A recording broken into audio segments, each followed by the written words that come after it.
Posibleng pabalik na ng China ang monster ship nito. Pero 4 pa nilang barko ang binabantayan ng Philippine Coast Guard sa Baho de Masinloc. Sa gitna naman ng pagdidiin ng Pilipinas na walang pangakong tatanggalin ang Typhoon missiles ng Amerika, iniulit ng Reuters News Agency na bibili ang bansa ng short-range missiles. Nakatutok si Chino Gaston.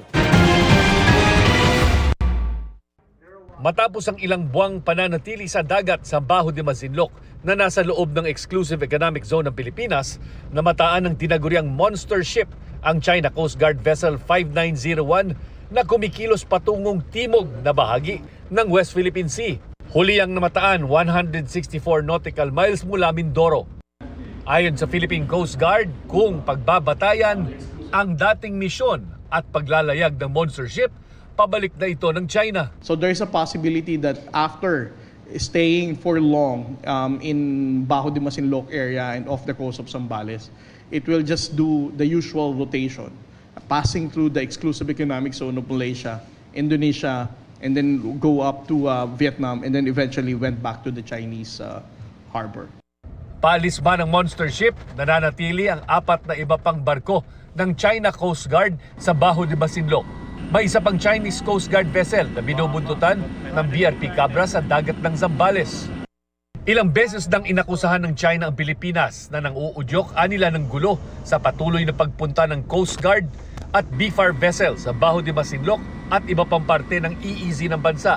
Ipinaghihimutok din ng China ang anilay hindi pagtupad ng pangakong tanggalin ang US Typhoon missiles mula Luzon. The Philippines never promised the People's Republic of China that we will draw the Typhoon missile system from the Philippines. We never made any commitment to the PRC in this regard. We feel that it is deceptive on the part of the People's Republic of China to comment on our right to improve our defense capabilities and position while they continue to improve their offensive capabilities. Batay sa eksklusibong ulat ng Reuters News Agency, sinabi ng kanilang Indian sources na nagsabi ang Pilipinas na bibili ito ng short-range missiles mula sa isang major defense export contract sa India. Batay sa ulat ng Reuters, nasa $200 million o 11 billion pesos ang halaga nito. Tumangging magkomento ang Philippine Navy kaugnay nito.